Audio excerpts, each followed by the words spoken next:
Important issues. No. More important issues are brought to you by our sponsors: Tennessee Tap House, Hound Dogs, Billy Ratliff's Tap 40 Grill, and Blue Water Climate Control. And here's a quick word from our good friends at Blue Water Climate Control. People always ask, where did we get the name Blue Water Climate Control? When a Navy ship casts off lines, exits the harbor, and loses sight of land, that's blue water sailing. It takes a team of people to do that. Tireless work, focus, and attention to detail. So much of starting a business is just like that. After it's done, you get filled with deep satisfaction for accomplishing something. And it's quickly followed by, now the real work begins. We're Blue Water Climate Control. Are back.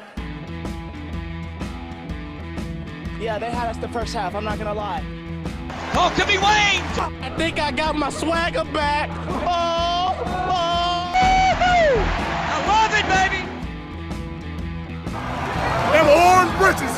Something about them orange britches. Tennessee wins! By Tennessee, Jawan Jennings. Jennings makes the catch. Ball hit high in the air into right field. Going back is Sayre. And Tennessee can say hello win column. A grand slam in the bottom of the ninth. You can't draw it up any better. We just won a basketball game, and we're very happy right now. I made up my mind. I don't expect to ever look back. I'm going to stay at the University of Tennessee.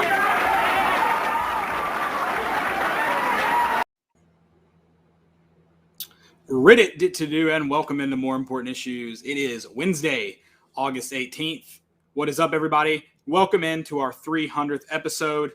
It doesn't even feel like 300. Time flies when you're having fun, and I'm excited to get into another show. It's almost football season.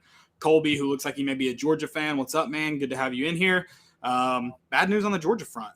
Only good news here for the Vols, right? That's the mindset. Positivity only. We are going to continue our position preview this time. We did corners last episode. Continue with some of the defensive back and talk some safety. And did we do corners last time? Yeah, I was thinking maybe we jumped around. But we will do talk some safeties here this time. Maybe QB1's getting solidified. I don't know. We'll talk about that and some other breakout players as well. We also welcome high school football season. I know we played the Jamboree. That was exciting in Neyland last week. They're in Knoxville, but it is football time across the state of Tennessee. Kicking off this Thursday with South Doyle, go Keys, and Oak Ridge. And there's some more skin in the game, too. I just told Landon the rest of my fantasy football leagues finding out. This year, I mixed it up a little bit. We try to always find a creative way to do draft order, even when it's just pulling a name out of the hat.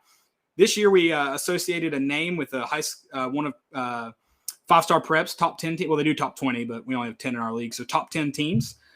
So more skin in the game with some guys, and then we'll determine by their winning margin. So I'm going to see if Eric thinks maybe I could end up on the right side of this draft when he hops in here. I'm selfish. I don't even care about the teams right now. I just want to know where I'll draft.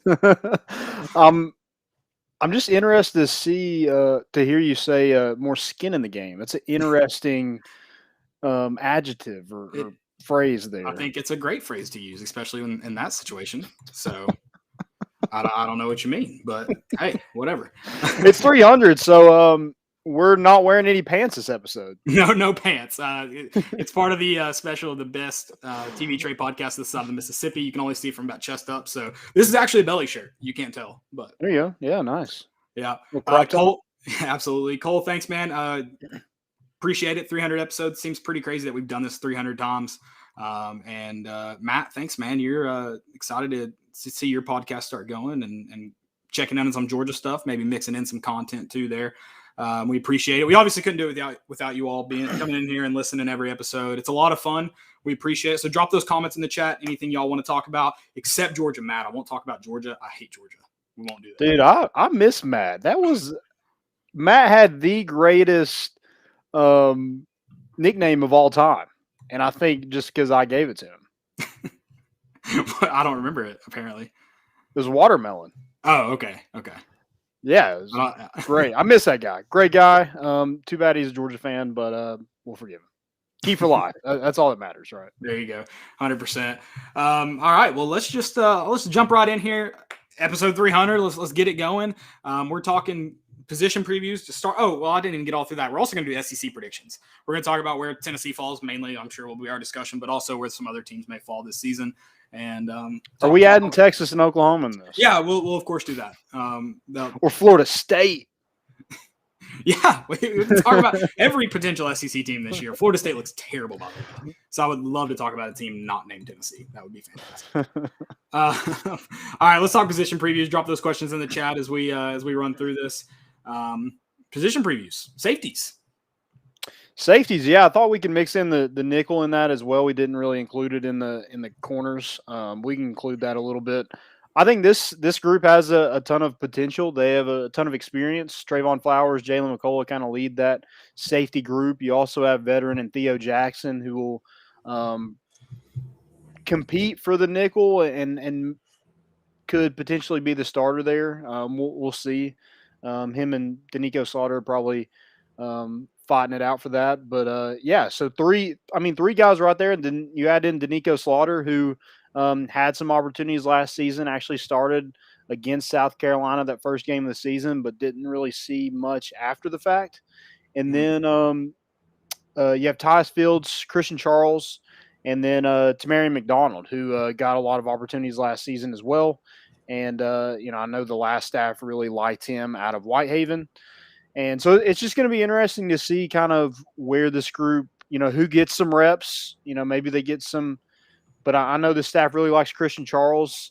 We've heard a lot about him at fall camp and him repping at safety. I think you could see him at a lot of positions in his career at Tennessee because I think he's that athletic, and I think he's really smart too to learn all those positions.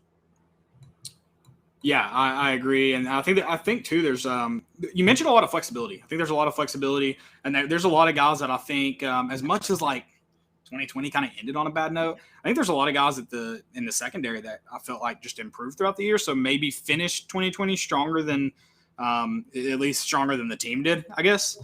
So I think there's definitely some hope and maybe positivity going into this season. I know it's a different staff, so that has some effects on it. But I think there's a lot of guys that bring some exciting stuff to this secondary, specifically at safety. Yeah, I think Willie Martinez has a pretty good group on his hands, especially at that safety position. But these guys just got to make plays. I think there's only 2 interceptions that return on Tennessee's roster from last season. So these guys got to make plays, got to find ways to get their hands on the football, get turnovers. And I think Jalen McCullough is probably not going to be a great cover guy. He's not as athletic as some of those guys in the secondary. But a way he can make an impact is being a hard hitter. Dislodging the football from somebody, making a receiver think twice of catching it over the middle. I think there's some opportunities there. I know he was injured a lot last season with the toe injury. So I hope he's had a whole off season to kind of regroup and get a lot better.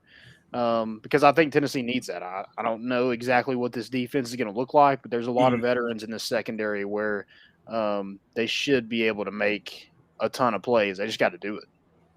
Yeah, as much as I said there's a lot of hope, I still think there's still a ton of questions. But I do think there's more guys. I mean, the good news is who'd you lose at safety last year?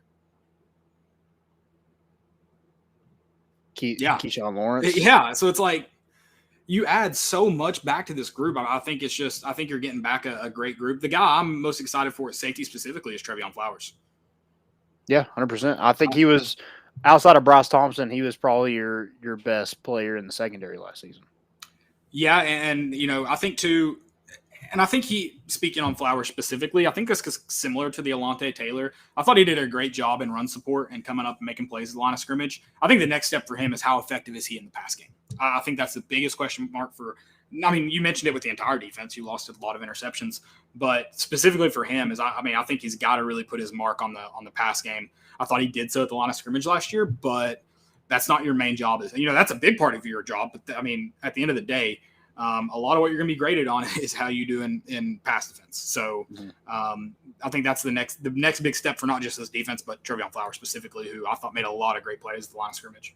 Yeah, and he had a ton of tackles, which that's probably not a good thing if your safety's, one of your top tacklers. But Right. he was that last year, and like you said, he did a great job of coming up and run support. But this group just has to do a better job of getting their hands on the football. Too many drop picks last season. We mentioned that with the corners. This position group, same deal. Trayvon Flowers was an SEC baseball commit. He's got to have better ball skills. Jalen McCullough has to have better ball skills, even though that might not be his forte. They got to find ways to grab some momentum and get turnovers. I think this is what this team is going to need. And with the veteran group back there, you like what you have. So I think they got to show out and make plays. Yeah, absolutely. It's funny you mentioned that he was an SEC baseball commit. I kind of had forgotten about that up until this point, just because he never quite made it over to that team. But definitely a super athletic guy in Trayvon Flowers. So he was a Kentucky baseball commit, and then football kind of took off for him. So didn't make it to Tennessee's baseball program. Maybe that was a little bit more to do with the last staff, but. When Cole mentioned too, his freshman year he was injured, and that may have when you got that going on. So Cole said staying healthy, that's been his worst problem. Yeah, needs to stay healthy, and injury I think maybe played a part in why he didn't quite make it over there in time. And I think that's what not to say it's a good thing that he got injured, but having a guy like Theo Jackson get a lot of reps because this group has dealt with injuries. You've had Flowers who was injured. I forget what he did his freshman year, but he did it at Georgia, I think. And then he broke his leg on an interception against Mississippi State in 2019. So, and then McCullough had injury last season with turf toe, I think, is what he had. So just some unfortunate injuries, but it also led to guys getting some reps, and that's why you have a lot of veterans coming back in this group. Yeah, definitely. And another guy, we mentioned him actually at the DB position because they may be moving around to find him. But I got to think if Deshaun Rucker gets chances to play with more freedom, the kid can fly. Yep. I would love to see him running around. Personally. Yeah, and he's mostly been at corner. But he's probably another guy too that you could probably plug in pretty much anywhere. He might end up at that nickel spot. Later on in his career. But yeah, he's learning quarter right now in camp. And maybe that's just what they kind of start those DBs out as and just kind of learn as they go to see where they want to plug them in at. Yeah, and that, like you said, we actually talked about him a lot last week because of that defensive back position or because of the corner position and where he's been playing. But which I don't know about, speed might be a hindrance at corner right now. So maybe that's one of the reasons, looking to maybe get some more speed in there. But I got to think having a guy like that as in your secondary, anywhere in your secondary, but especially at safety where they can support more. He's a freshman, so I hate to put too much on him, but that would obviously be huge. And there is already quite a bit of speed in Jalen McCullough and Trayvon Flowers. I'm going to go with Deshaun. Deshaun Rucker got mentioned as one of the fastest guys on the team, didn't he? Yeah, he's definitely faster than both of those guys. So probably the Jimmies and the Callaways or the Jimmies and Hyatt might be up there. Right. The Jimmies, I like that. Holiday and Callaway. NIL opportunity, hit us up. The Jimmies. Jimmy's and Joe's. We got a Joe. We got a Joe. We got a big Joe. NIL, hit us up. Mighty Joe Young. We got you. Hit us up. We'll make it happen. I know this is a lot of when I get a little bit of alcohol in my system. Are you already drinking? No, not today. But usually keys to the game, I've had a couple. Some games more than others. And maybe you can tell on that in the live videos. But I like to see hard hits.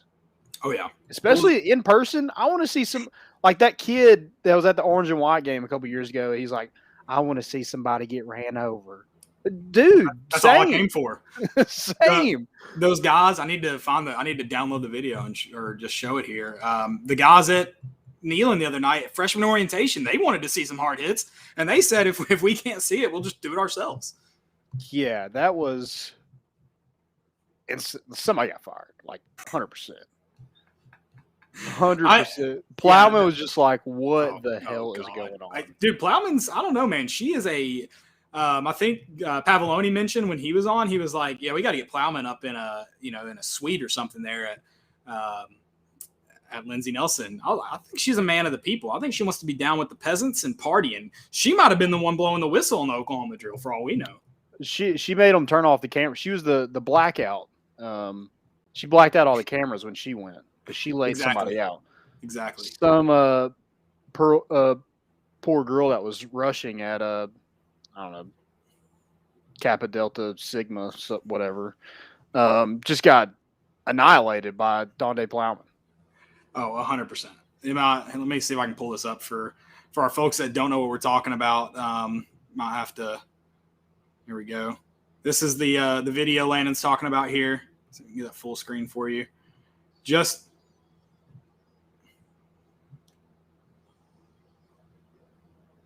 absolute mayhem.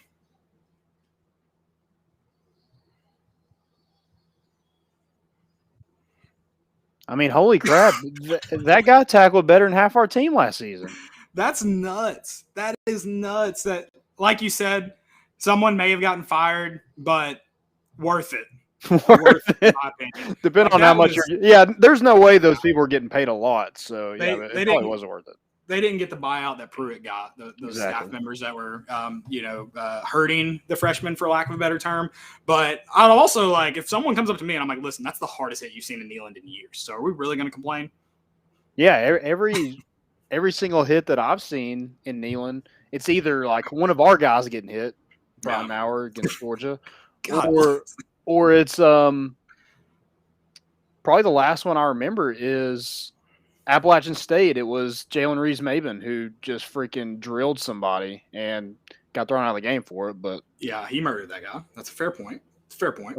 Also, Darrell Middleton had a nice little targeting. I don't know how. Like, I mean, he is 6'8" almost. Right. So, like, chances are he's going to hit somebody in the helmet. But right. Whatever. Oh, okay. Well, speaking of targeting, because I know you're going to ask me some safety statistics. Who's going to have the most ejections this year for targeting at the safety position? It better be Jalen McCullough. I mean, okay. Like it better be. Like, that's not like you need to get thrown out of some game. Like, I want to see somebody get ran over. I do. Like, I really want to see somebody just get their freaking lights knocked out. If you get thrown out, worth it. That next receiver who comes in after him is going to have T-Rex arms when he's going to let up. Yeah. He's going to let up. Yeah, he's not catching that football. There ain't no way. Don't you kind of get make him throw the flag. How about that? Make him throw the flag. Yeah. Nigel Warrior got a lot of credit because he had, a mean last name. It was Warrior. I feel like the name Jalen McCullough sounds like someone that's going to hit you really hard. Or what about Danico Slaughter? Underrated. See, again, that's but Slaughter. It comes with it. Yeah, I feel like the name Jalen McCullough put together, that doesn't sound like a wide receiver. That sounds like someone who's going to hit you. Yeah. In my opinion, it's underrated. It's a very subtly aggressive name, but I think it's a bit more aggressive than it comes off. It needs to be him. Needs to be. Yeah, like. Well, except like Martinez should be like, dude, you're the hardest hitting guy on this team. Freaking hit somebody. Well, if you get thrown out, it happens. Whatever. Do it on a game do it in the pit game where you get thrown out in the fourth quarter. You're out for the fans. And get the crowd going as you go in the tunnel. Yeah, and you're out for the Tennessee. Yeah, you're out for the Tennessee Tech game. Who cares? Do it before the Alabama game. We weren't going to win that one anyways. Yeah, do something like that. Be selective. Be smart about your ejection. Yeah. Get ejected, but be smart about getting ejected. Right. I don't want to see blown coverages. Like, if they make a contested catch, it is what it is. Like, that should be the end of the catch. Like, you make the tackle, you live to play another down. But busted coverages, I mean, they'll drive you nuts. I mean, or just like you said, even if it's get beat by guys, don't beat yourself. Yeah, drop picks. I mean, just missed opportunities. You can't have that this season because, I guess from what we're hearing, that the defense is going to be better, but we don't know that 100%. I think there's a lot of I feel like the good news defensively is I feel like your front's going to be really strong and your secondary is going to be pretty strong. So if you can just figure out the linebacker position, you might have some hope. Am I getting too hopeful? Are we getting, what are we, 15 days away, 14 days away? Yeah, you saw those 14 Joe if you Milton end this. highlights, and you got dude. you're drinking the Kool-Aid. Yeah, for sure. He looks like. Speaking of Kool-Aid, did you see that? I did. Congrats to Kool-Aid McKinstry. Yeah. That was a no-brainer in IL. Yeah, that's easy.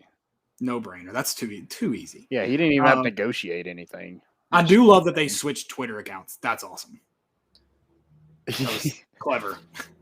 Also, Kool-Aid only has 88,000. I thought they'd have a lot more than that. Wow.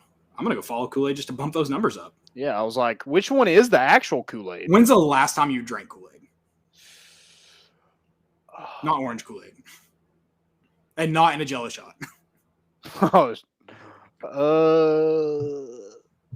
Dude, I don't know. When's the most recent time you drank Kool-Aid? Like, you got to remember that. That's got to be a memorable moment. No one's just like, I feel like I was laying around. I had the little things that go in your water. Like, that's you had the Kool-Aid versions of that? Yeah, I've had that before. Yeah, but how long? Like high school? Yeah, probably. Someone tell me, like, do you drink it often? I don't know. I don't drink, like, I drink water and alcohol. That's all I drink. Oh, cool. Sweet brag, bro. Oh, I do drink some protein. Get that Fairlife. Is that FDA approved? Yeah, for sure. Most picks in this group. Sorry, go ahead. Yeah, it is. It's okay. FDA approved. It's really good, actually. You should try it. Get them at Sam's Club.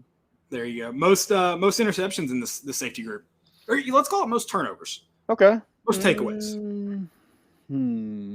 I'm gonna go Trayvon Flowers. I just think he's probably got the most talent in this safety group from what we've seen so far. I mean, if Jalen McCullough can come out and live up to what we thought he would be when he came in, I think he could. He definitely has the tools to do so. We just haven't seen up to this point. I think you've seen some flashes of Trayvon Flowers. Just got ball skills. I mean, that's what you just got to be better at it. I expect him to be better. I mean, if you play baseball, you should have a lot of ball skills. I'm just saying. Fair. I would agree with that. My last one, I don't know if you have any questions like this, but and guys, drop them in here with your opinions too. But most underrated safety. So, I mean, go ahead and take out your two expected starters. Who you think is going to have the biggest season outside of them? I'm going to go Tamarion McDonald. Okay. And I want to say Christian Charles, but he wasn't here in the spring. Or was he here in the spring? Yeah, maybe he was here in the spring. Was he? Oh, okay. Man, that's tough. I'm going to go with Christian Charles. I'm going to go the hype of camp. That's a dangerous game. Don't do that. But I'm going to go it in this case. I'm going to go with it in this case. I'm going to go Christian Charles.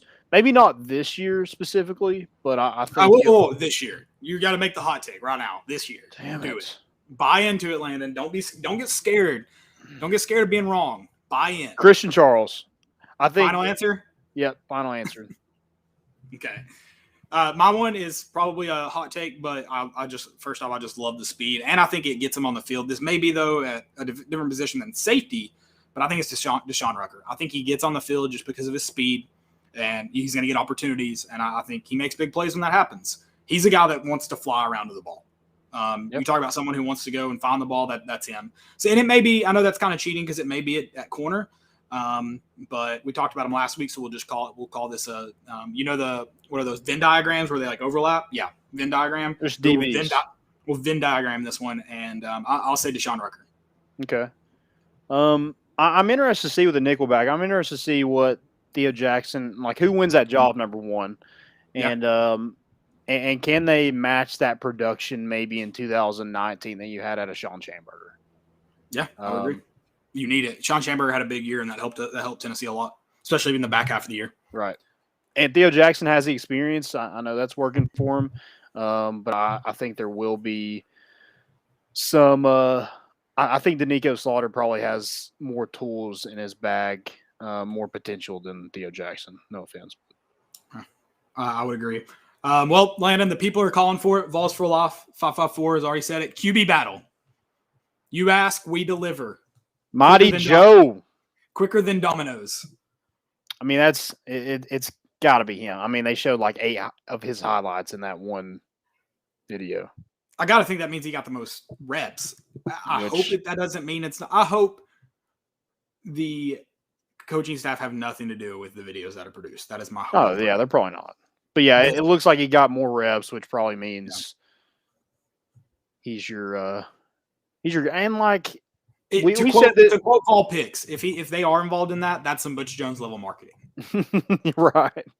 But, yeah, I mean, he is the only quarterback this staff has brought in, so I think he came here like they expected him to win the job. Now that they just give it to him, I hope not. But I think he's got the tools. But what I'm like want to see so bad, if he is that good, what we're seeing, like if he can actually throw 70 yards on a dime in the rain. What the hell is Michigan doing? Yeah, it is practice. It is the rain, though. And I mean, like you said, and I've been saying this since he came to campus, there's something to, like, I'm not saying it guarantees him the starter, but there's something to him being brought in by this staff. Like, there is something to that. And when you look at the guy, I mean, look at the fans. When you look at the guy, we're all human. We see that guy and we're like, he's an athlete. I mean, he is shredded. He is humongous. I'm not saying he's the next Cam Newton, but good God, does he look like the next Cam Newton? He's Mighty Joe Young. Do you know what Mighty Joe Young is? I don't know if I do. So it's like a Disney version of King Kong, kind of. It's just like a big gorilla. It's called Mighty Joe Young. It's a pretty good movie. Actually, it was when I was probably 5, so it might not be a great movie. But I feel like I feel like it's a great movie. It's Disney, right? So it is Disney. He does climb a Ferris wheel. So Joe Milton there you go. He could. Yeah, absolutely. Am I buying the Joe Milton hype? Not the hype that's been created on Twitter in the last 2 weeks. I'm not buying that, Cole. I don't know about Landon. And then I feel like he's a low floor, high ceiling guy. From everything he's done in college, I kind of got to agree with that. I think, I don't know if at the quarterback position things get much worse than they have been. Correct. How much lower is that floor? Right. But I don't know certainly how high it can go. I think it's very, very similar to Tennessee as a team. I don't know how high the ceiling is, though. That's the thing. Like I feel like the ceiling's pretty low. So I don't know how much separation there is. Do you think Maurer is gone? I don't think he'll return to this team, Matt G asked. It doesn't look like it. Yeah, I just don't. I mean, he hasn't been at practice in 4 days. So yeah, not looking good for his time at Tennessee. We may flip back to the QB position. Actually, we're going to ask the guy that comes on here because we're going to put him on the spot. I know he came to talk high school football. We're joined by Eric Cain of WNML, and also because we're welcoming back football season, Rivalry Thursday. Eric, how you doing tonight, man? Hey guys, I'm doing really well. Thanks for having me on. Absolutely. We're gonna put you on the spot. We know we brought you in for high school football, but we're getting all the Joe Milton talk. What do you think? Yeah, I mean he's really impressive. Now you guys know we don't get to see an awful lot when we're there, but we get to see a little bit, and seeing him throw routes on air, seeing him do kind of the drills and the quarterback individual and stuff like that. He's got the best mechanics, by far the strongest arm. And everything I've been hearing about him has been good. I think that he's had a solid camp, and he's who I expect to win this job. I know that Heupel probably won't make an announcement of it. We might have to wait until game day, but he's who I expect to be out there first. But Joe Milton, I got caught the tail end of your conversation. I mean, there's a reason he's been benched before, so kind of take it with a grain of salt. But I think he's performed well the past couple of weeks, and I think he'll be Tennessee's starter. It can't get any worse, right? Like it. What you had last year. Okay. No, and I was saying this on my podcast too. I think that overall the quarterback room right now, I mean, you got to feel good about it compared to what it's been the last couple of years. Now, I know Harrison Bailey's still there, but I think Harrison Bailey's improved. He's looked pretty sharp at times in camp as well. And I think Hendon Hooker's had a really good camp too. So the options you have now compared to JG, and then you had a true freshman 5-star, and then Brian Maurer, who you already saw, and then JT Shroud as well. I just feel like the options at least are better right now, but you got to go out there and you got to compete, got to play. And until someone takes a hold of that job and doesn't let it go, I don't think Tennessee fans will be able to breathe a sigh of relief.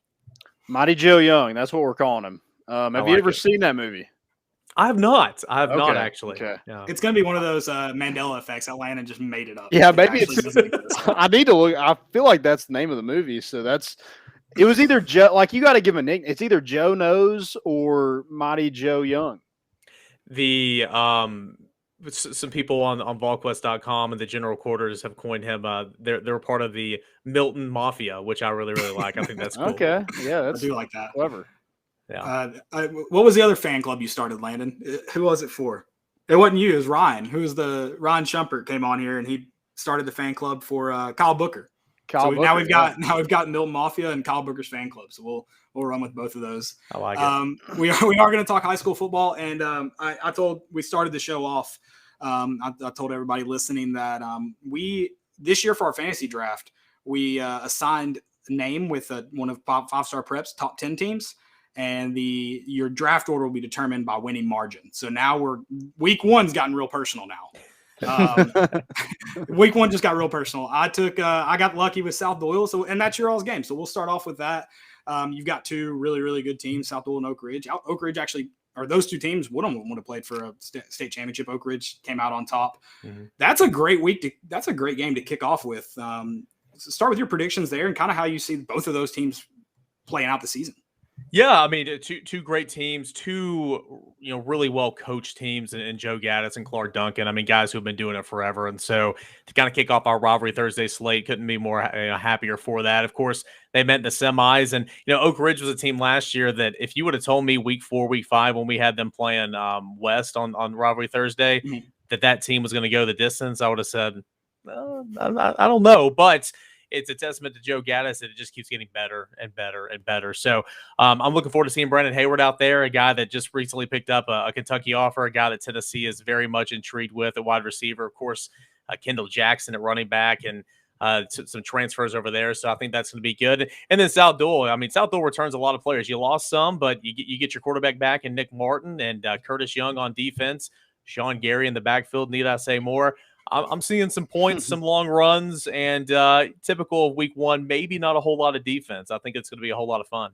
So a complete flip-flop of the semifinal game. Yeah, probably. Yeah, the semifinal game was, again, it's a defensive struggle. Those guys, it's kind of a boring game, but hey, you made it that far. One team got to punch their ticket, so it was fun to be a part of. So new year, new you. It's a completely different year when you look at everything those teams kind of had to go through last season. What are you looking forward to most covering high school football this season? Man, it's been a blessing to be a part of the Rivalry Thursday coverage and my coverage over at Sports Radio WNML. It's been so much fun getting to know these players, but getting to know the coaches. The players come and go and love each other's stories, but the coaches, you make bonds and relationships with those guys, and that's been a whole lot of fun. This stupid virus, man, it's coming back, and it's sidelined a lot of people, and it's put restrictions on a lot of stuff that we do still, but. So far we're trucking along, and I'm just glad to be back out there, and hopefully not as many cancellations. There might be some, just kind of the nature of the beast, but it seems like last year, man, there was cancellation here, team picking up a game here just to stay alive for the playoffs, and that was not, it wasn't fair to the kids. I mean, it wasn't fair to the kids at all, and the parents. I mean, they live their entire prep life to be a senior and to go to the playoffs or whatever. So trying to get back to normal a little bit, but ultimately just whenever it turns fall and there's football, it's for me it's Thursday night football, and then Friday night the high school football, and then Tennessee on Saturday, and then the NFL on Sunday. There's no better time at all throughout the year. So do you have a favorite coach that you've maybe talked to, had a chance to build a relationship with? Oh, well, I mean, I like them all. I mean, I like Clark Duncan. He's been very, very gracious with his time with me. Joe Gaddis is funny. I was actually over there doing a piece on Brandon Hayward a couple weeks ago, and he came up and was cracking jokes with me on the sideline. So that's kind of neat. Brad Turner over at Gibbs, he's a good guy. I know a lot of the assistant coaches. I played with some of the assistant coaches. Landon, you did too, here in the area. So Nick Craney is, one of my best friends. So obviously I gotta mention him in here. But some guys like that. But really all the guys. I mean, it's rare. And this is a good thing because you're dealing, with kids and prep athletics. It's rare when you meet a coach and they're just kind of a jerk, or they don't want to have time for you. I mean, pretty much everybody in this area, especially in East Tennessee, they get it. It's like, yeah, we want publicity for our school, for our kids, because that's what it's all about. For sure. I think I don't know if East Tennessee knows, unless you've lived somewhere else, how blessed that East Tennessee is with coverage from Prep Extra, 5-star preps, you all at WNML, and as well as Rivalry Thursday. The coverage is off the charts. You don't get that in any other area like this. Yeah. One thing too, I noticed you didn't mention Tuesday night action. What do you have against that? I mean, my betonline.ag for my podcast. I'll be there. I'll be there. Excellent. What's a game you have circled on the schedule for maybe rivalry Thursday, or just maybe in general that you've got ready for that matchup? Two great teams going at it, maybe even playoff implications, state championship implications. Yeah, it's pull up my schedule because I don't have it memorized here. But for rivalry Thursday, I mean, don't get me wrong, I'm looking forward to this doubleheader, getting things off. We're Thursday, Saturday, the first 2 weeks, and then Tennessee plays, and we're going to be off on that Thursday. But can you get better than Powell Maryville this coming up a week from tomorrow? That's going to be a great one. I mean, you talk about whoever drafted Powell and talk about, a point differential, it's going to be in good shape because you've got Jordan Potts, Aiden Green, Adarius Redmond, Jaden Collins, Walter Nolan. He's not going to score any points. So he could, I guess. Yeah, he probably, yeah. I'd like to see what the odds are on that one. Yeah, I'd like to see film of that as well. But Powell against Maryville, that's next Thursday. Looking forward to that. I think Carter Sevier County will be good. And then I love going down to the smaller schools. We go down to a couple of those every single year. We were allowed in 2 years ago. Gallenberg Pittman allowed, and that's going to be on September the 9th. So, it's fun to get out. It's fun to meet people. And again, I just think I'm blessed because anytime I go somewhere, somebody will come up and say, "Hey, man, I listen to you guys on the radio. Y'all are awesome." And I'm just like, wow, you take the time to listen to our goofy show in the morning. I mean, is there nothing else on? But those are some of the matches I'm looking forward to and just getting out and seeing people again. Local celebrity, Eric Cain. Wouldn't go that far. You're getting there. If they're notion you at Loud and Gallenberg Pittman, you've made it. Yeah, it's just people like to listen for some reason, but hey, I'll take it. Yeah. What are some teams that maybe are set to have a good season? Obviously Maryville, Alcoa, Powell. What are some other teams that maybe people aren't really talking about that could maybe have a good season? Yeah, I think Carter, and they've kind of restructured these divisions and classifications. They do so every single year. But, Carter brings back a very veteran-led team, won a couple of games last year they weren't supposed to. I think Carter's coached well, and I've talked to some people who have scrimmaged against Carter in the preseason, and they said Carter's, pretty good. You go down to the private school classifications. I think Webb is stacked, and of course Webb has got some really good coaching, especially this offseason as well on the offensive end. And so maybe Webb. It's yeah, exactly.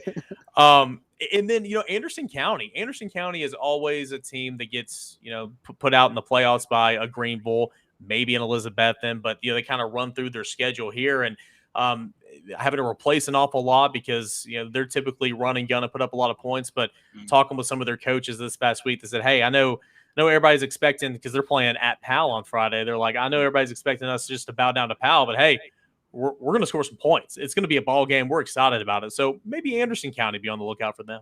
Okay, cool. I agree with the Anderson County thing. So obviously South Knoxville guys, South Doyle guys, everyone in South Knoxville celebrating the bump down to 4A, and for good reason. I mean, it gives you a little bit of chance to make a run, but 4A is loaded on the east side of the state with Anderson County, Elizabethan, and Greenville. I'm sure I'm leaving some people out. Oh yeah, that's not an easy road, no matter what.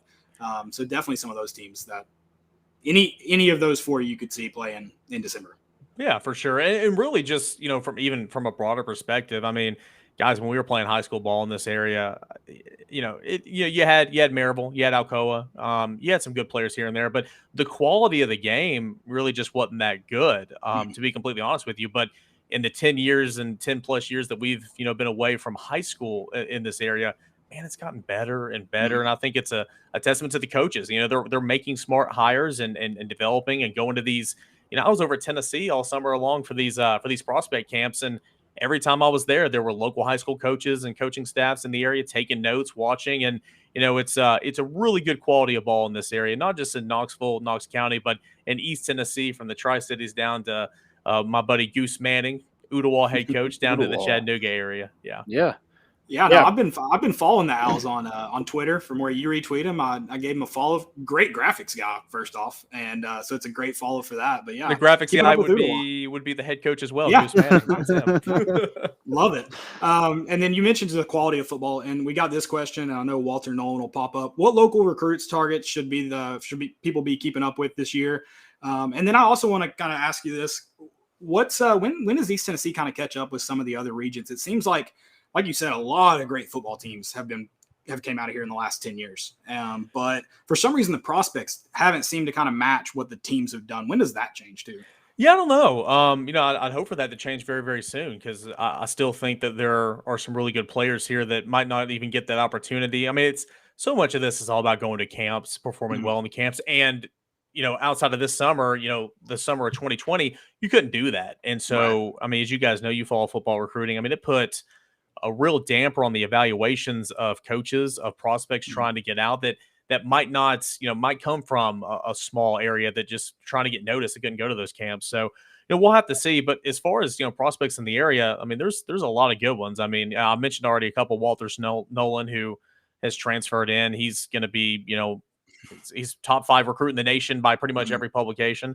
I'm going to be at that game on Friday night, shooting some video of him, watching him. So I'm excited about that. But I mean, over at Powell, we'll stay there. I think Adarius Redmond is a couple of Power 5 offers. Aiden Green, Tennessee's got some interest there as well. I think the quarterback Jordan Potts, it hadn't in terms of the recruiting picked up for him just yet. But I mean, when you air it out like they do, I'm sure that'll come. You move over Brandon Hayward again of Oak Ridge. He's a guy to watch out. Kendall Jackson's got a couple Power 5 offers. He's a good player. And then Deshaun Bishop of Carnes. He is. Yeah, I know you guys will probably know that name. So he was a guy I'd never heard of until last year, sometime in October. We went to Campbell County for Rivalry Thursday. It was raining, and we had Campbell County against Carnes. So, I mean, no offense here to anybody listening. That wasn't one I was really looking forward to, but boy, was it not the best game of the season. They had touchdowns? Yeah, something like that. Like, scored 5 touchdowns, ran for like 300 yards. I was like, okay, this kid, I know who he is now. And then credit the other running back for Campbell County. I believe his name is C.J. Anderson. Man, he almost outdid Bishop as well. So Deshaun Bishop's a guy that Tennessee certainly likes. He was over there at camp this summer, and we did a little piece on him at VolQuest.com. He's a guy that comes to mind as well.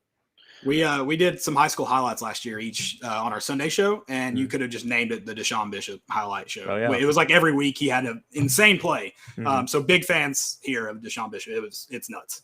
Absolutely. They even they stopped handing him the football, and they just said, all right, just take the snap and go. Hey, and sometimes in a rain game especially, that's all you need. So Deshaun, I'm a big fan of Deshaun Bishop as well, and so I'm excited to see what he does this year.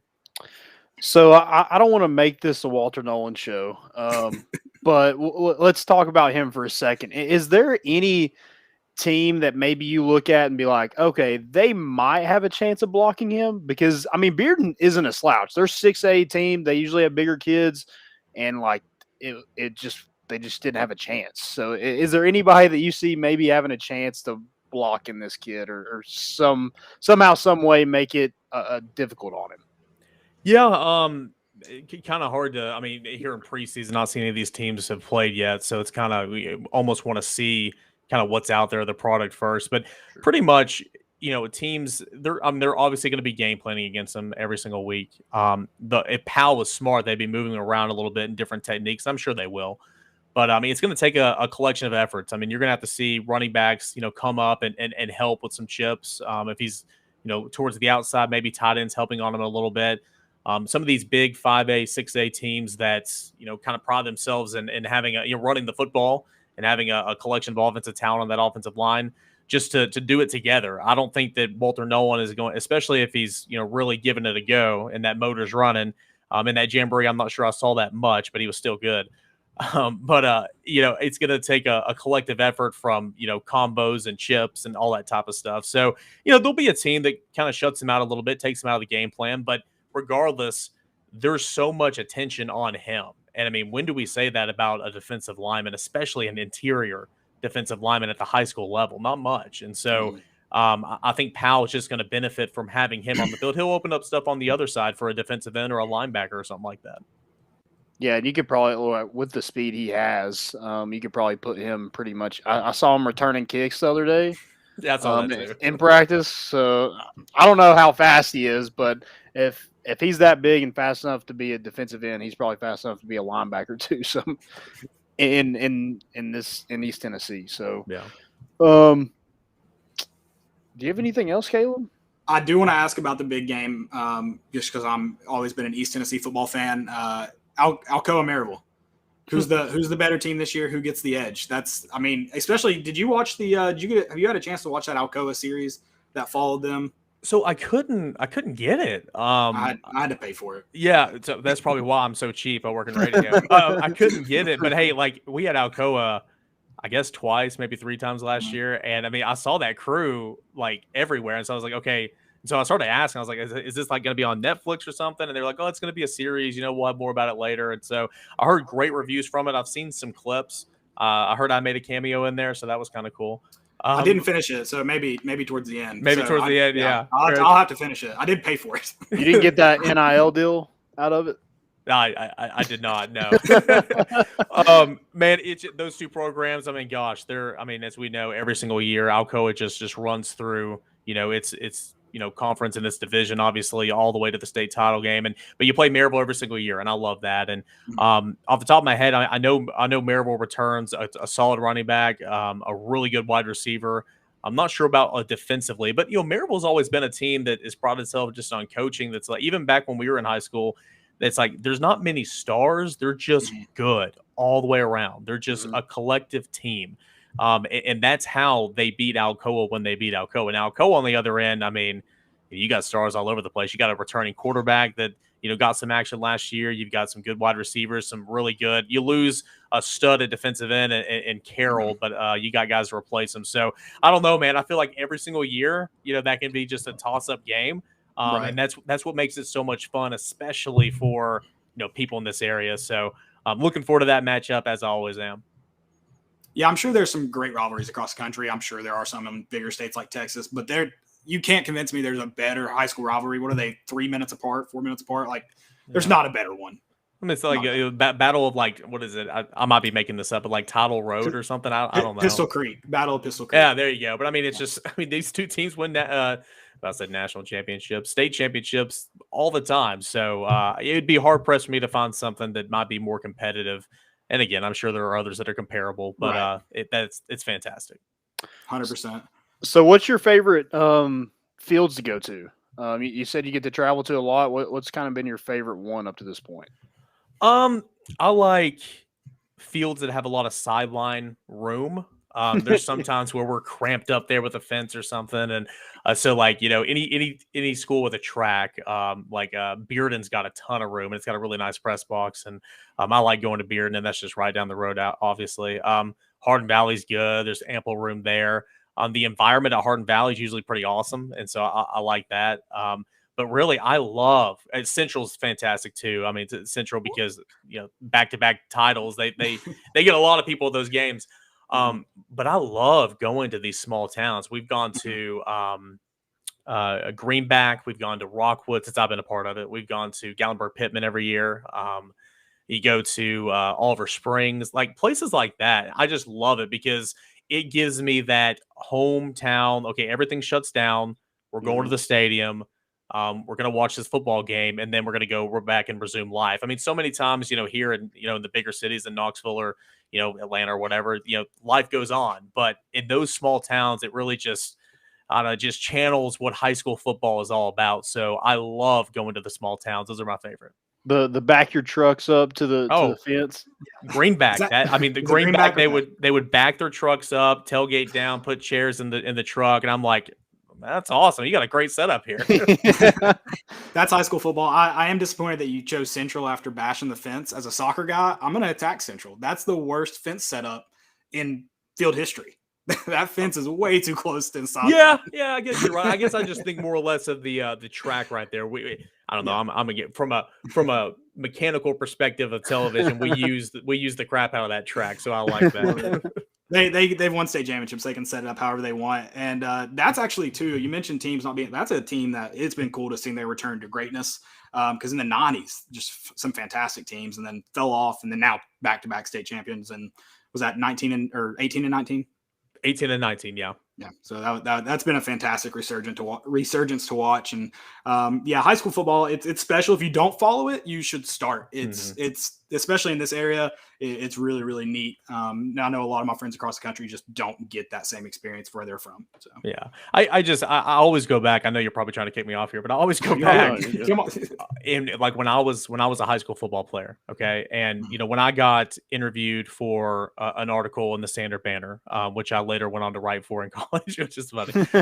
I thought that was the coolest thing in the world. When post game, when they came and got me to go on the radio for player of the game or whatever, I thought that was the coolest thing in the world. And so, kind of going back to what you guys were saying earlier, just the attention, the publications. I mean, us at the radio station, 5-Star Preps, Knoxville News Sentinel, Rivalry Thursday, Pilot Prep Sports. I mean, I can go on and on and on. The kids in this area are super blessed, and they get so much more, as times change than a lot of times than what we got back then. So I just think it's a thrill just to watch, a young guy get interviewed and for the first time and be super nervous but just be laughing and his friends making fun of him in the background. I mean, that's what it's all about. And so I love all that stuff. And that just screams high school. Yeah. It's all about that MVP hat. Yeah. Everybody's fighting for the MVP hat. Yeah, that is really cool. Caleb, you're talking about Central in the 90s and coming back from that. I've heard some good things about Fulton. What are you hearing about the little Falcons over there? I've got to grab my laptop charger, guys. I'm not just bailing on you. I'm so sorry. Whatever, man. Yeah, that's cool. Fulton, I haven't heard much, to be honest with you, but I live, not to give too much away, I live really close to where Fulton is right now. And so I'm looking forward to going over there and supporting what I'm claiming is the hometown team now. So, they were so good a couple of years ago and has so much talent, SEC talent, as we've seen. Rob Black does a fantastic job there. They love to run the football, and they pride themselves on running the football, and then that play action pass and stuff. And as it happens so often, you kind of go through a talent lull, and there were still some good players there last year, but the wins might not have reflected it. But heard they've scrimmaged really well in the preseason, and you're getting depth back. I talk about this with Tennessee too. It's all about the depth and getting depth back on that roster. And so I'm excited to see how the Falcons respond. They won a couple games last year, and they were in a lot of games, and they didn't they didn't quite have enough to get over the edge. But I think that changes this year. Yeah, it's interesting. I know they have a new quarterback. I think Tommy Sweat was their quarterback last year who graduated, but they got Rashawn Jackson. He actually played for the Chiefs, which is South Dole's little league team when he was little. And I remember watching him and to see him kind of grow up and be a quarterback for full. And that's another thing that's cool. You get to see some of these kids 8th grade, 9th grade, be freshmen. It's their first time really playing and get to see them kind of grow up is really cool too. So who's maybe I guess I don't mean to put you on the spot, favorite interview or maybe a guy that you've spoken with that really maybe set himself apart maybe? Let's see here. I interviewed the the guys at Powell. I mean, I've interviewed Redmond before. He's been fine. Aiden Green has been really good. I've interviewed him a couple of times. I got him on television one time, and he was solid. I look forward to interviewing probably Jordan Potts. He was just a sophomore last year, so I didn't think he got a lot of stuff like that. I can remember, to answer your question, I can remember a lot of the interviews that I think went kind of sour. For maybe. They were nervous, or maybe I messed up. Gosh, guys, I've messed up somebody's name before, and I'm like, oh my goodness, that's like the number one thing in the world, especially for a high schooler. Those are the ones that I remember. And but no, you're gonna hear it from their mom is what you're worried about, and deservingly so. I mean, it's what are you doing? That's my little boy out there. I'm sorry. No, one time it was 2 years ago, and it was my second year Rivalry Thursday. They had just come off a state championship, and I was right before the kickoff, Bryson Rosser, and I said Bryson Ross or something, and he didn't say anything obviously, and then I walked off, and I got 17 texts what are you doing, you idiot, you messed up his name, and I'm like, oh my gosh. So No, we've all been there, but these kids they get better and better as they continue to grow and get interviewed more and exposure and stuff. And so I love it. There's been a lot of great ones that just don't come to mind, but there's been a couple of bad ones on because of me that I will never forget. I love it. Let me know tomorrow night if you guys need a trivia question, how me and Landon can slide ourselves in there for the South Doyle trivia question. There you go. I'd love to see you ask and try to draw our name out of someone's mouth because they'd be like, I don't even know who that is. Like, how do I know who that question would be about? So you guys going to be there? I won't be. I'm in Johnson City now. So that's right. Yeah, I knew that. Make that trek down, but cool. I'll make it down to at least a couple of South Bowl games this year. Good deal. Can't take me out of Sono for too long. I'll probably see you at South Doyle, and then it kind of flip flops a little bit. Pal's usually on Friday, so I'll be there some too because my wife is a teacher. So yeah, I already told the Pal coach, or I have a kind of a good relationship with some of the assistants, and I told them, I was like, if you can't get those kids to go to Tennessee with the fight song of Rocky Top, y'all should all be fired on the spot. Just etched in the memory right there. It's gonna be like muscle memory. Yeah. So I'm looking forward to it. We'll be at I'll be at Oak Ridge on Thursday. I'm gonna be at Pal on Friday. We'll be at Central for Greenville at Central on Saturday, and then boom, that's my weekend right there. All high school football. Love it. That's gonna be that's a great weekend right there. I'm excited to, like I said, we'll be obviously tuned in for South Doyle and even more dialed in for some of these. Finding out our draft order. I've got 9 other guys bought into football. That's week awesome. 1. So. That is awesome. That is awesome. And I'm telling you, whoever got Pal, if you're literally going off point differential for tiebreakers and stuff like that.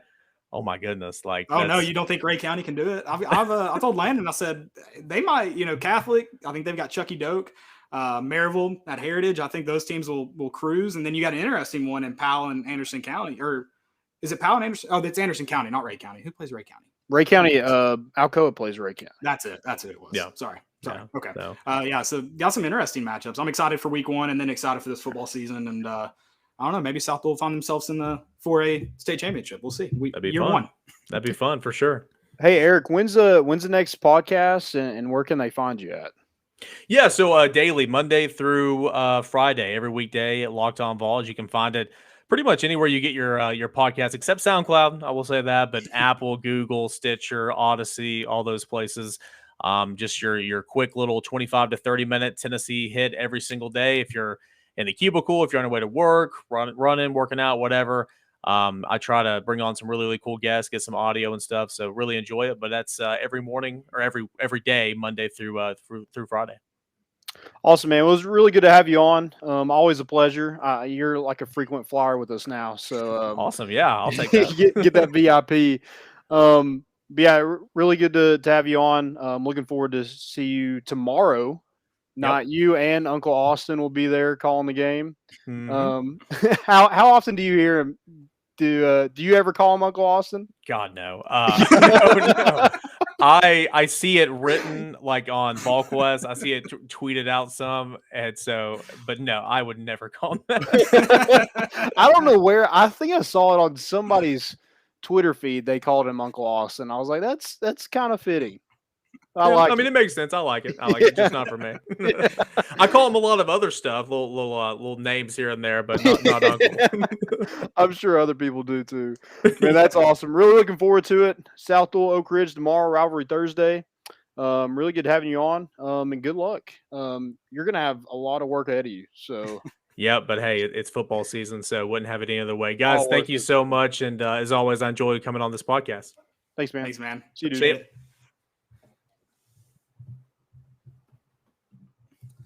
That was Eric Cain. We always appreciate him coming on, talking a little Vols sometimes, talk a little high school football this time around. Always love it. Always appreciate it. Landon, let's flip to the Tennessee side of things. Got to talk some high school football. That's always great. Wow. Absolutely. We're going to get into SEC predictions, but before we do that, someone already mentioned Tennessee is definitely winning the East. I like it, Rick. Whatever drugs you're on, send them my way. We'll do them together. But breakout players for Tennessee this year. Breakout players. I mean, from what we've heard so far, you got to go with Joe Milton. We heard it from Eric Cain. He expects him to be the starter. I just think if Tennessee's gonna have a good season, I think they have to have Joe Milton as a breakout player. Agreed. Or a quarterback. Right. I mean, it looks like right now Joe Milton. Somebody. But agreed. And I think another guy that you talk about Tennessee's offense being really good, I think Jabari Small, because, I mean, obviously he didn't have a breakout year last year. So if you're talking about Tennessee being successful, I think it's got to be a Jabari Small coming out party this year. Absolutely. And I think another one, Darnell Wright, was a 5-star coming in. I think he could he seems to have a different look to him. He was comfortable with the media. You know, you watch some of those not press conferences, but interviews he did, like when he was a senior in high school, and just wasn't that comfortable with it. He just seems like a different person, and seems to have some swagger about him. Seems to have some confidence. Lost some weight, so hopefully that's just making him feel a lot better, feel good, play good. And I expect him to. I don't want to bat, but like live up to that 5-star hype. Or just meet some of those expectations that was put on him as a true freshman.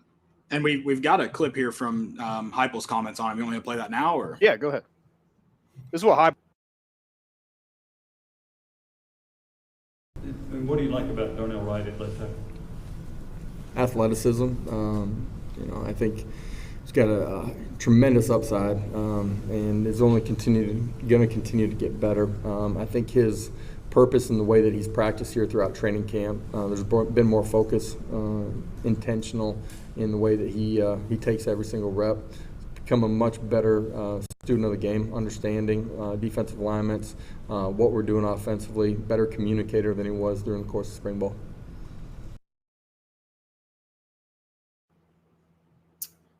So that was Josh Heupel's comments on him, and kind of his expectations for Darnell Wright this year. I think that would be obviously a big uptick for the offensive line if you're able to get great, like you said, five-star player expectations from him. Yeah, it'll probably help boost those two guys we mentioned before him, and Joe Milton and Jabari Small. Mm-hmm. Ryan Chadwick mentioned he thinks Banks finally has the breakout season after all he's been through. Says he has his head on straight.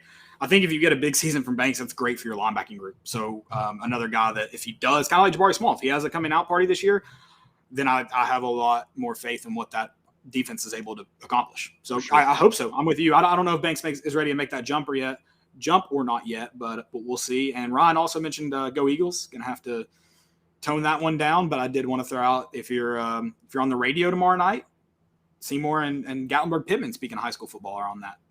John Claybo on the call. Yeah, and Sawyer Turnbow did cut that audio for us, so just want to give him a little shout out there. He's joining us, kind of going to do some audio stuff for us. So just kind of wanted to plug him a little bit. And while you're doing that, I want to mention we do have a couple guys that'll be joining the team. You'll see some new faces, some new names popping up here and there. So keep on the lookout. Already have some great graphics coming out from our team and Dylan Cole. So excited to just add those guys and what they're going to bring to more important issues.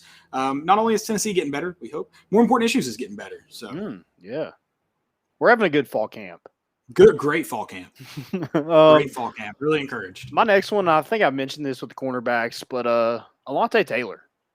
It's money year, man. This is your last year. Show out. You got to. I think be more consistent, and I expect him with his.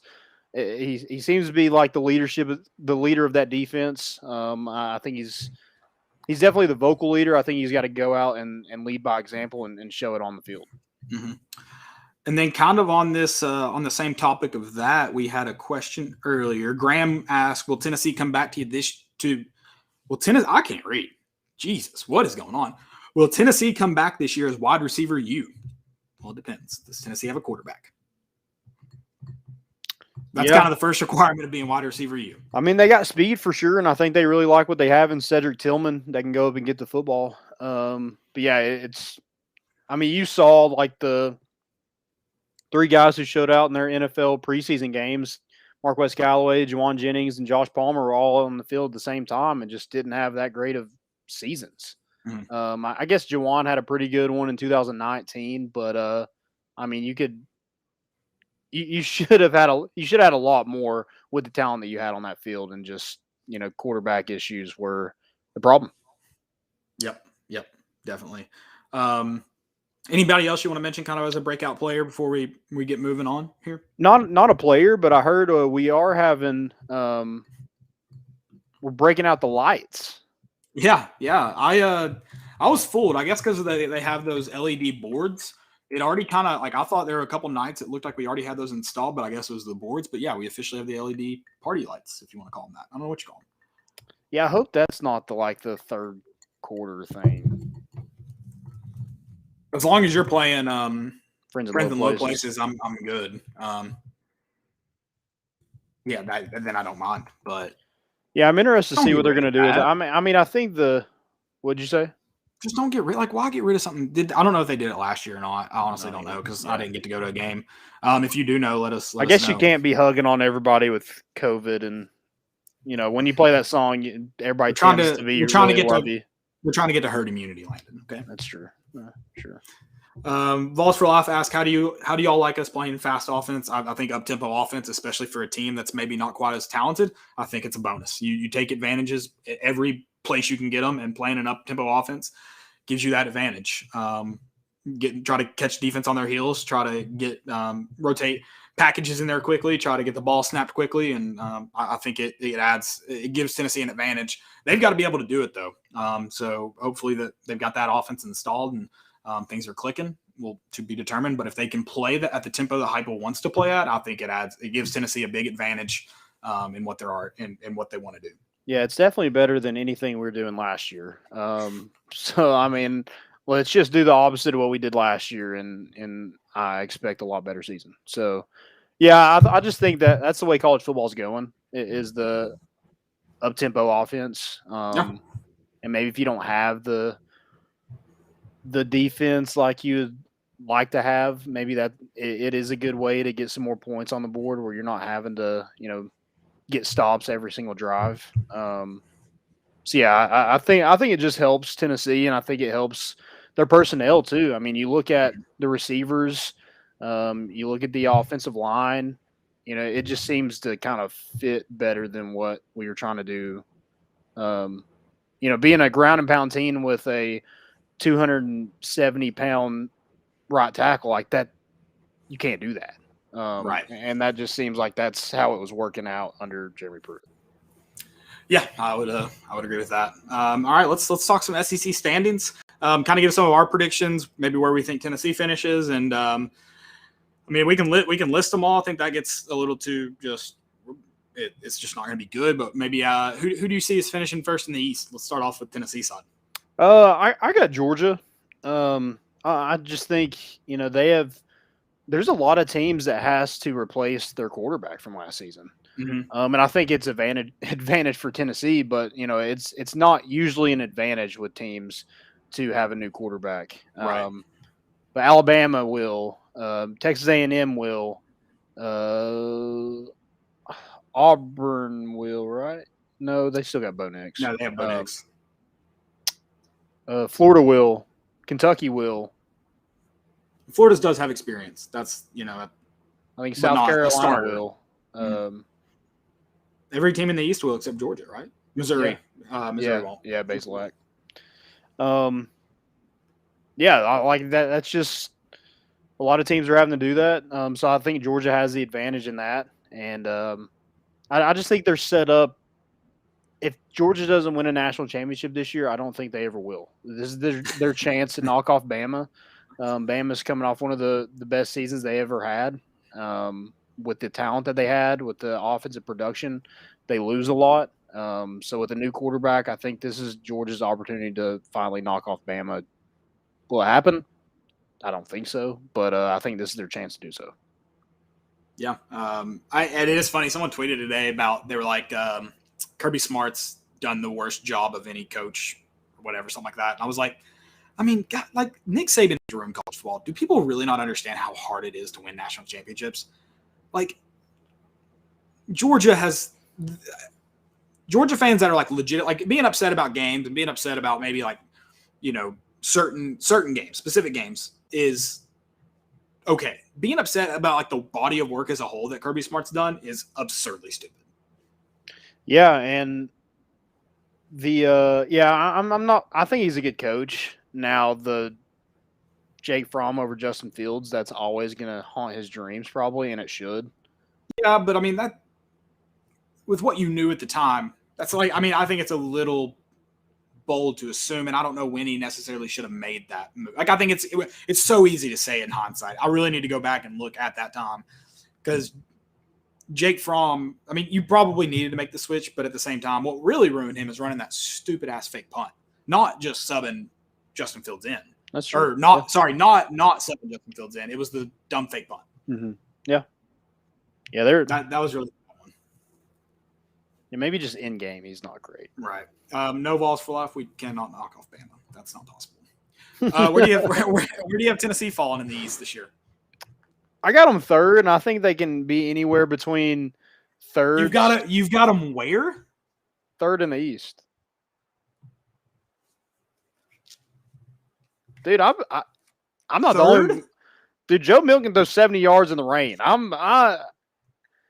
But like this is the thing. They could I feel like that is the ceiling. Yeah, it's definitely the ceiling. I would agree with that. But I think the floor is like fifth. Like I feel like Missouri, Kentucky, Tennessee are kind of. I just don't see them teams that much better than Tennessee. I think it's fifth. That's where I have Tennessee finishing fifth. Well, you suck, Caleb. And I don't necessarily think it can get worse, but it potentially could. I don't think there's a way. I'm in the boat of like, I know I will live up to this bet. If Tennessee finishes seventh, I will shave my head bald. They can't get beat by. No, they can't get beat by. No way. Vanderbilt. There's no they way. Can't. There's no way. So I will shave my head bald if they get beat by Vanderbilt and finish seventh. I mean, I just don't like. It's Kentucky. Like I know, like last year, but we spot them 17 points. Yeah, I mean, unless this quarterback is all he's cracked up to be, then no, I don't think you necessarily lose Kentucky. Yeah. So that would put them fourth, right? I mean, obviously, like, I guess this is just like best teams record. I'd have to look at the schedule to see like what Kentucky's schedule actually looks like because we have to play Alabama. And Kentucky's usually not that difficult. They're non-rotating is Mississippi State. I don't know who they're rotating is. Right. Yeah. So there's that. They're probably going to beat Mississippi State. So yeah, they might finish in front of Tennessee, but I don't think Tennessee loses to Kentucky. Okay. Balls for Life said everyone save that clip of him saying that. Which hot take are we going after? I feel like there might have been a few there. Easy. So he just asked the question, do you think we can knock out Bama? We're not going to clip that. I love it. All right, let's flip over to the West real quick. Number one, is it Alabama? Does A&M somehow scrape by them? No. Who's finishing first in the West? I think those are the two teams. I don't think LSU really has it. I mean, there's no way Auburn does. I mean, right? Like, it's Alabama or A&M, and it's probably really just Alabama. Yeah, I think it's Bama.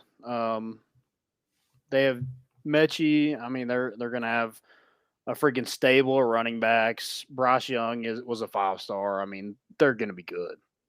They return they took Tennessee's best player, and apparently he could be second string. So, I mean, apparently that defense is loaded. They got one of the best linebacking cores in the country. So yeah, I think it's Alabama. A&M, I think would have a chance maybe if they had their quarterback, but replacing him, I know Haynes King is probably good. But I do. Tall task. Yeah. I think it's difficult in the West to be a. So do you get your year back? So would he be a redshirt freshman? Yes, I really don't know. I'm not sure. I think that. I mean that's a lot for redshirt freshman to come in and have to play that gauntlet in the West. That's going to be difficult, and I don't see him beating Bama. I think Ole Miss is kind of a dark horse to win it. Ooh, not to win it. Oh, okay. But maybe be second. I think them or LSU could potentially knock off A&M. But yeah, not win it. It's Bama and everybody else in the West. Agreed. Who do you have finishing last? I got Mississippi State. Okay, that's I think I'm Mississippi State too. Maybe Arkansas. I think it's one of those two. Yeah, I kind of like what Arkansas did last season. I know they're going to have to replace a quarterback too, but they just seem to play really hard for Sam Pittman. And they don't have the talent that a lot of those teams in front of them do, but I think they're going to be super competitive. They got one of the best wide receivers in the country in Burks. So I'm interested to see kind of how they play for Sam Pittman this season. Right. And I feel like the fun thing about having Sam Pittman and Arkansas in the West is like they could knock off a team that they're not supposed to. They will knock off a team they're not supposed to because they'll be underdogs in probably just about every game. But I think they'll knock off a team they're not supposed to. I don't think they necessarily beat Bama, but I think any team below, like I think A&M, like that's a game if everything sets up correctly for them. Like I think that's a game they could, sneak up on if they keep it close in the fourth quarter. Now you're just talking about the ball bouncing the right way. And I think Arkansas is absolutely capable of that. Now, when we talk about a team as loaded as Bama, I don't know if they play like someone like Georgia this year. Like those are teams they're not going to be able to keep up with or slow down. So. Right. All right. You ready to go to segments? I don't know if we have any more questions. Ryan did mention, he said SEC Network had UT as the second most underrated game day atmosphere. Did you mean overrated? Because I could see them doing that. And the thing that sucks about Tennessee this year or the last couple of years is like the game day atmosphere just isn't good because we suck. Like just the case. It is still like when you get to the right game, it's still great, but you got to get to the right game, unfortunately. Mm-hmm. So yeah, I think did they come for Florida when we won? I have no idea. In 2016, I feel like they were at least SEC Network was here. Right. That might have been the game that Tim Tebow was at. That's hilarious.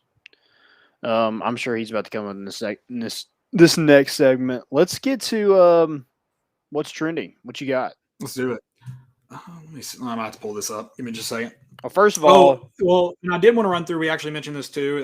Sawyer Turnbow is the one who clipped out that audio for us from the press conference today. We also had you guys, I'm sure, saw it. Question of the day. Dylan Cole made the graphic for us. Who was Tennessee's worst coordinator in the past few years? I wanted to read off some of my favorite ones. First off, Sal Sinceri won by a long shot, which is smart. That was great by everybody. Chris Nichols mentioned what I find interesting is that 3 of these guys cost the head coach their jobs. He said to me, it has to be Sinceri. If his defense could have stopped UGA, Mississippi State, South Carolina, or Mizzou, we would have been 9-3 and nationally ranked. Agreed. And then he also had this tidbit. Clawson, since getting fired from UT, has just as many wins and more bowl appearances, 7, than the next 4 UT head coaches combined. All right. Let's see. Jerry White said, if you reply anything other than Sal Sinceri, then you didn't see how good that offense was in 12. And then we had one guy who's like, who cares? How does this help the team in any way? How does anything we tweet help the team in any way? So who cares? I just wonder. I saw that. I was like, nothing we say helps the team. So it really doesn't matter. I mean, it's kind of helped the team that they're not here anymore. Fair. Good point. Valid. Thomas Baker said, I'm not going to scroll through the replies because I'm afraid someone will choose someone other than Sal Sinceri, and I'll spend the rest of the day unloading on them. That was a good one. Let's see here. Swiss cheese Sal, without a doubt. The 2012 team. So who would be second in your opinion? Second, is it Clawson? I feel like that was probably the next one. Yeah, I think it's got to be Dave Clawson, just because the other two were, probably more strung or more handcuffed than those other two were. I gotta imagine a lot of their downfall may have been that they were kind of left up to their own devices, and yeah. Well, Larry Scott should never got that job anyway. It should have been Zach Azzani get that job, right? If you're going to promote somebody within. Agreed with that. But yeah, so I think it's got to be Clawson, and he's like those two are the coaches that like truly lost their head coaches their jobs. Yeah, thanks a lot. Appreciate it. Right. So that's a great question. Thanks for all the replies. I'll try and read those off every show when I can remember. Someone can call me out on it if they'd like and be like, hey, I had a funny reply. Go read it. I'll gladly do that. What's trending? Let's see. I'm sorry. I have so many screenshots in my phone right now. This is insane. So I got one off the rip. Tim Tebow. Do it. Getting released. They're still selling his stuff on NFL.com. I got an ad today for it. I want to buy it. Honestly, I do. It's a good thing the Jaguars do watch film, number one. Because if you watch some of the last couple of seasons, you would maybe think otherwise. That was a great response. Yeah, just not. He just didn't have it. I mean, like I guess you do get like Tim Tebow is one of the best college football players ever. That doesn't make an NFL tight end. I agree. And he was a good NFL quarterback for, what, a year, 2 years? Like 3 games. Yeah. Yeah, he had a good playoff run. Shout out to Marius Thomas. Yeah, so I mean, I guess if you're just out of the game that long, like you do get rusty. Well, and just like blocking an NFL defensive end or an NFL linebacker is such a different animal than anything he's ever done. Oh yeah, he's never. If anybody touched him in a practice, they are kicked off the team. Right, and it's a different animal. And I said it, and I'll take this hot take, but I thought Tim Tebow would be a bit better than he was, just because I'm like, I mean, he's played football at a very high level. This isn't completely new to him. I will say I am shocked at how bad he was. Like, I am shocked. I mean, that looked like a guy that's ever played football, right? But like, dude, like, did that not tarnish his legacies somewhat? The thing is Tim Tebow is so polarizing because of his off-field stuff. You either hated him or you loved him. Right. I mean, that's true, but like NFL-wise, those 3 games that he had, that claim to fame is gone. I'm sorry, I shouldn't say you hate him or you loved him. The people who talk about him either hate him or love him. Like, there's no one that's like, oh, that Tim Tebow guy, like he was okay. Mm-hmm. I wonder if he's going back to ESPN. That's where I would have been. Sure. To start with. Same. I would have never gone and played baseball. No, but whatever. To each their own. Maybe I trust soccer or something. Like, maybe just keep being bad at sports. Yeah, I've seen a couple people already recruiting him. My what's trending. This one was trending and it was awesome.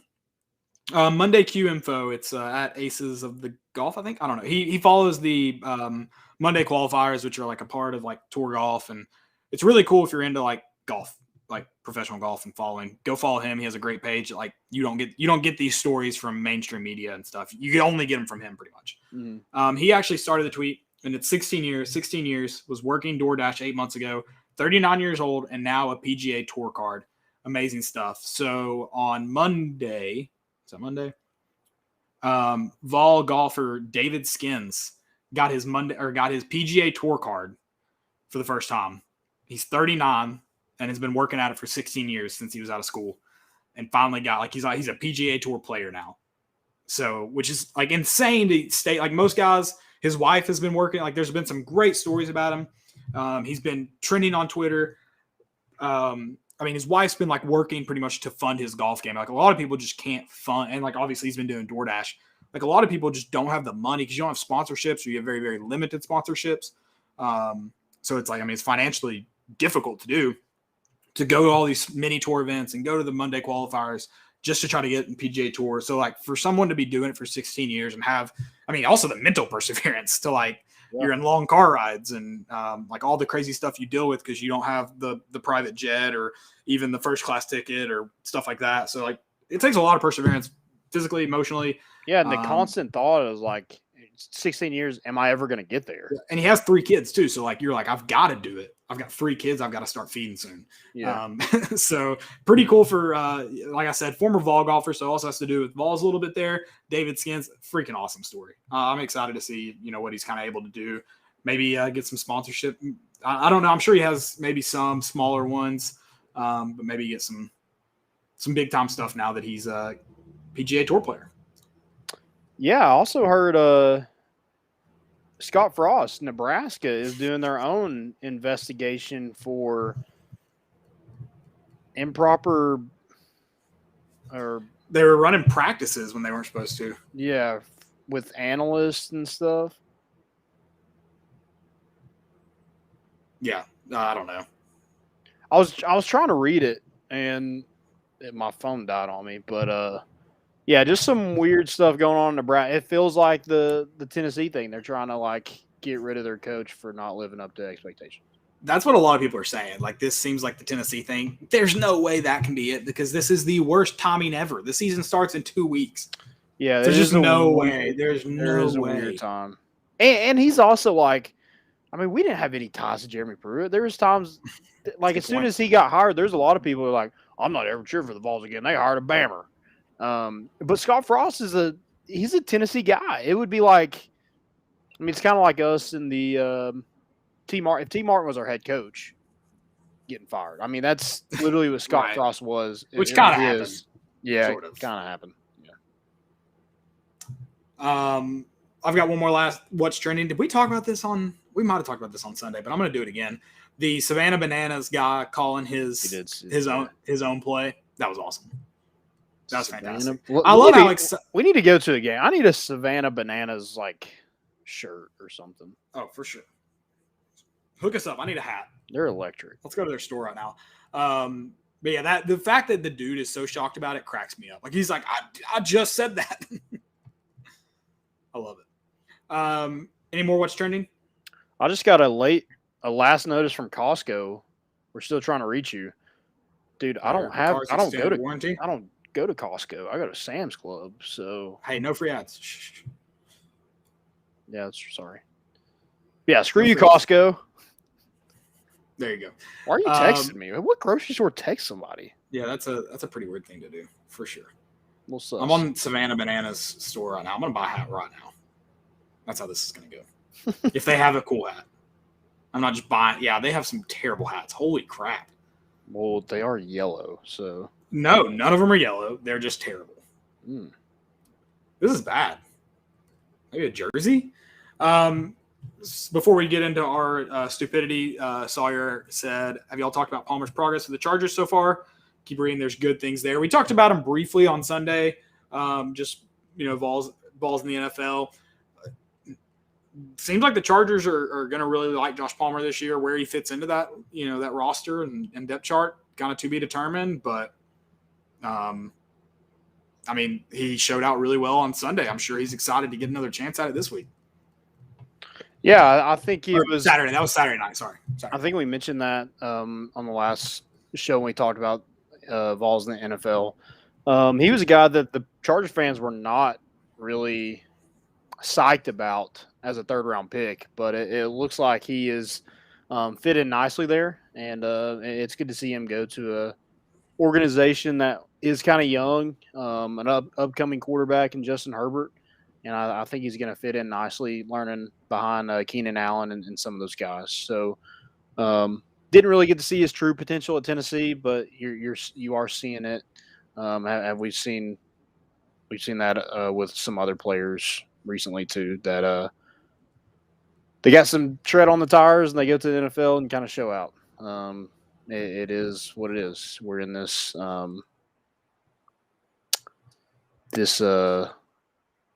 scientific experiment. Yeah, for sure. Very, very scientific. Okay. All right. Stupidity is an epidemic. I actually don't know if I'm going to go with Chad just sent a message hating on my idea. He said, how did you pick these shitty East Tennessee schools? I just responded that 2 of these schools, just 2, not even the other 8, just 2, have a combined 33 state championships. 33. 2 schools. That's Alcoa and Maryville. So also he can't say anything. He is getting married on the Florida game. He has no man card. He shouldn't even be able to play fantasy football. No. And I'm totally kidding about it, but I'm never going to let him live it down because he's been on the show and talked about fall weddings before. And I absolutely hated on him. Yeah. So yeah, that's a bad look. For sure. And he's also one of the worst fantasy football players ever.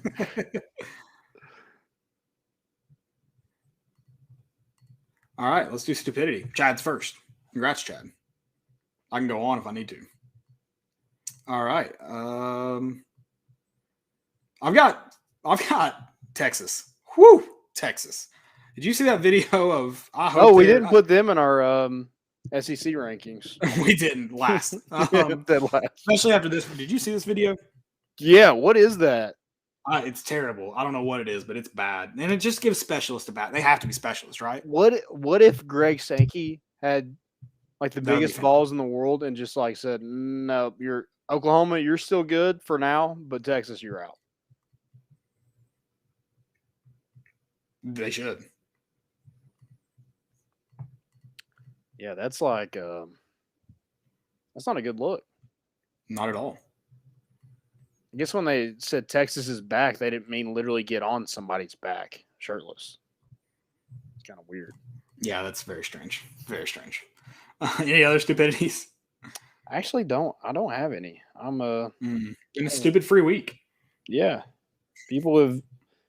I haven't been on Twitter as much because I know I'm going to be on it a ton for a little football. cleanse. So yeah, I'm kind of trying to take a little bit of break. I mean, obviously, Raven making you. I'm on there, more than 99% of the people in the world. But I wanted to get that. I get that you've been on, or your screen time was 8 hours a day. I'm like, ugh, I need to cut that down. Fair. That's a good point. So, yep, stupid free week. Love it. Stay stupid free, people. Stay stupid free. Good episode. 300. We love it. It was great to have Eric Cain on. Love talking high school football with him. Great to talk Tennessee football as we're done with the day, guys. 14 days away from Tennessee football. Bowling Green. Also, big news, ticket giveaway. More info coming soon. Do you want to sit in Section L, row 46, seat 10 and 11? Ticket giveaway details. Stay tuned for that. You'll see that on the More Important Issues page. You'll have a chance to enter, maybe enter twice, maybe enter 3 times. So stay tuned for that. We'll give you all the details as tomorrow, Friday, so that you guys can get that entered in time and get plans. The giveaway will be pretty quick so that you guys can make plans to attend the game if you win. So stay tuned for that. Details coming soon. That's all we got, guys. It looks like we have our starting quarterback. I guess unofficially. It's officially not official. Hopefully it's officially official pretty soon as Tennessee gets closer and closer to the start of the season. That's coming September 2nd against Bowling Green. High school football starts tomorrow. Rivalry Thursday. Go Keys. Be there, be square. And what is Secret City? Yeah, Secret City. I was trying to think, like, the city that never sleeps. That's not right. I don't know. I think Oak Ridge sleeps. Yeah, they sleep. They do plenty of sleeping. Yeah. But that's all we got. We're bringing the boat in, and we out.